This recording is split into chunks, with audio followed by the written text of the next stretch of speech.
Hello, friends. Welcome back again to our channel Literary Duo.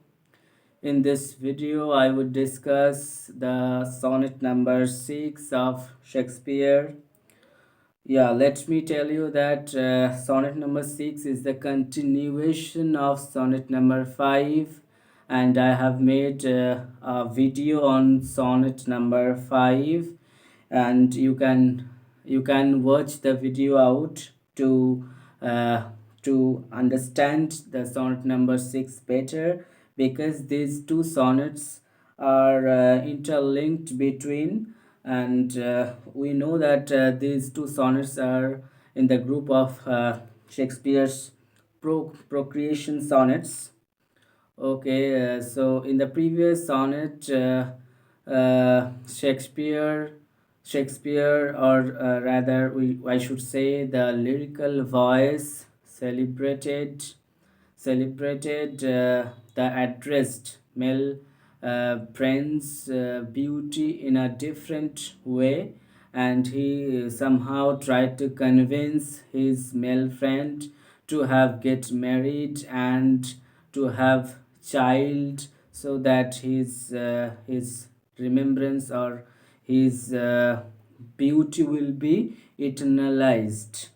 So that was the thing of sonnet number 5. Now we know that sonnet 6 is a continuation of sonnet number 5.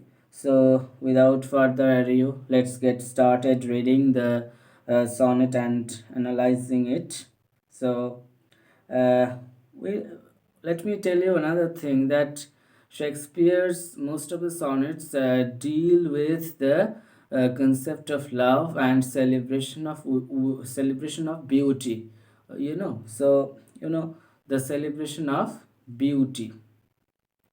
So the first 70 sonnets are the celebration of beauty, and somehow you can say that the lyrical voice is trying to convince the male friend to get married and have child. So he's trying to convince his friend, please do not get married. Please get married before your death and have a child, so that you will not be dead childless, and your beauty will be eternalized, your beauty will be there. So don't need to go in detail about that. Let's start reading the poem, sonnet 6. Then let not winter's ragged hand deface in thee thy summer ere thou be distilled. Then let not winter's ragged hand deface. In the previous sonnet, the lyrical voice talked about the ferocity of winter, what winter can do. Winter can deface your beauty. Winter can fade away your physical beauty. So you should not let winter to to be distilled yourself. You should preserve your beauty by any cost. So let not winter's ragged hand deface. You should not let winter to deface your beauty, to fade away your beauty. In thee thy summer before thou be distilled. We know that summer is a symbol of youth. Summer is a symbol of young age. Summer symbolizes the beauty of a man, of a woman. So in thee thy summer ere thou be distilled. Before your summer being distilled, you should preserve your beauty by any way. So the lyrical voice is giving him a way to preserve his beauty. Make sweet some vial, treasure thou some place, with beauty's treasure ere it be self killed. You know, the vial means a pot where perfume is being kept. Perfume is being kept, you know. So the lyrical voice is trying to say that please, yeah, this is a metaphor, you can say that through this metaphor the lyrical voice is trying to convince the male friend that please get married and have a child so that your beauty will be there after your death. So make some sweet vial, because we know that flower fades away in winter, but the perfume made of that flower is still remained. So if you die before begetting a child, your beauty will be gone away gradually. But if you want to preserve your beauty by the heredity, by the descendants, upcoming descendants, so you should have get married. You should have got married. So with beauty's treasury be self-killed. Before self-killed, that means you should not let your beauty be self-killed. Please enjoy your beauty. We know that these sonnets are the celebration of beauty. So the lyrical voice is ordering the male friend that don't consume your beauty. You should celebrate your beauty before your death and try to preserve your beauty by any cost. That means you should get married, you should have a child, and that's the thing the lyrical verse is trying to say. So this initial quatrain is, to recapitulate, we can say that through this by this quatrain, the lyrical voice is criticizing the male friend, and he is criticizing the male friend's narcissistic behavior, that is not to marry, not to have child. That use is next quatrain. Let's go to the next quatrain. That use is not forbidden usury. That's for thy. That use is not forbidden usury. Your beauty's usage will not be forbidden. Your beauty is not forbidden usury. That means you need not pay. You need not pay anything for the celebration of your beauty. And the thing would be that you will get something after celebrating your beauty. If you consume your beauty by your own, then you will not get anything. But if you would enjoy your beauty, if you would celebrate your beauty by any cost, then you will get something. You should not pay for this anyway.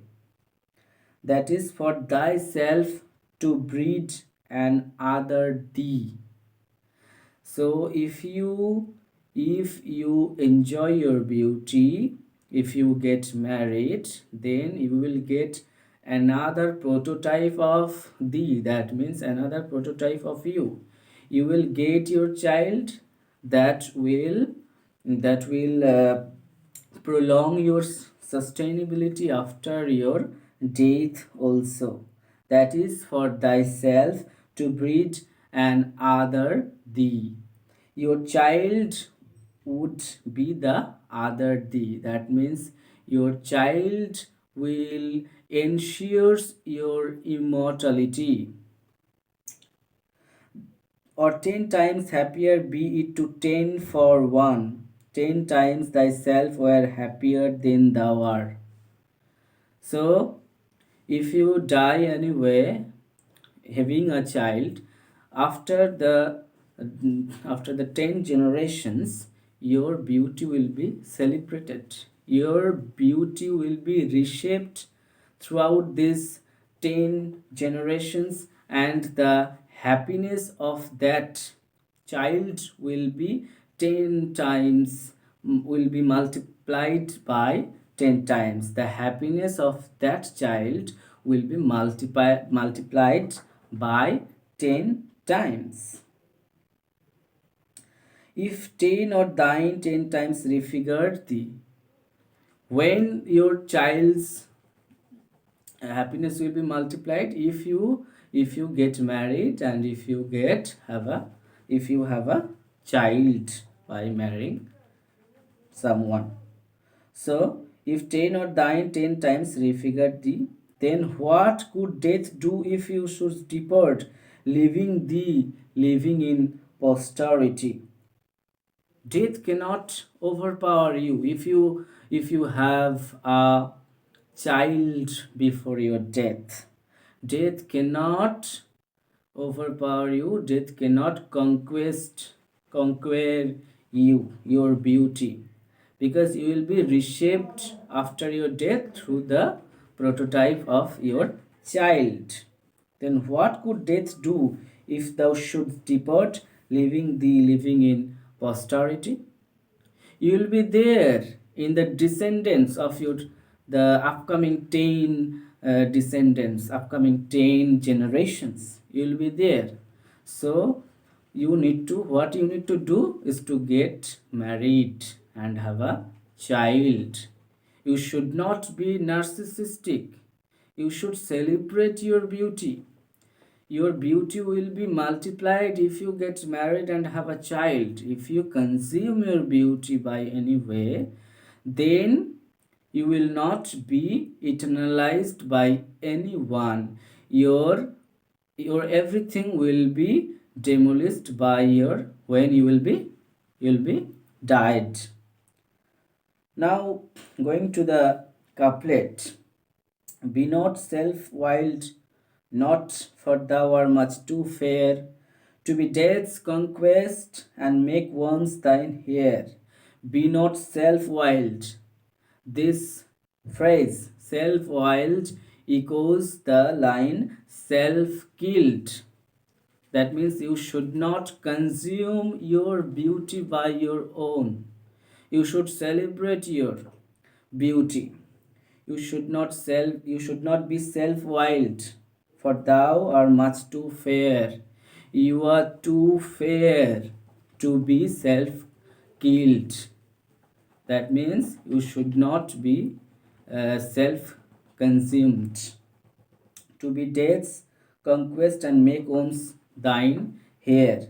If you die without having a child, then only the wombs in your body after your death will be your descendants. So you should avoid this. You should celebrate your beauty. That means you should get married and have a child. I am becoming redundant in my analysis. Forgive me. So that's the thing about this sonnet. Actually, the main thing of this sonnet is that the poet strongly condemns the young man's narcissism in this sonnet by linking it with death. Self-guilt refers both to the youth's hoarding his beauty by not passing it on to a child, and to his inevitably dying alone if he continues his narcissistic behavior. The poet argues the procreation ensures life after death. Losing your identity in death does not necessarily mean the loss of life so long as you have procreated. So, this is the thing I had to discuss about this sonnet. So that's all for now. We will meet again in another series of videos. So for now, bye, take care.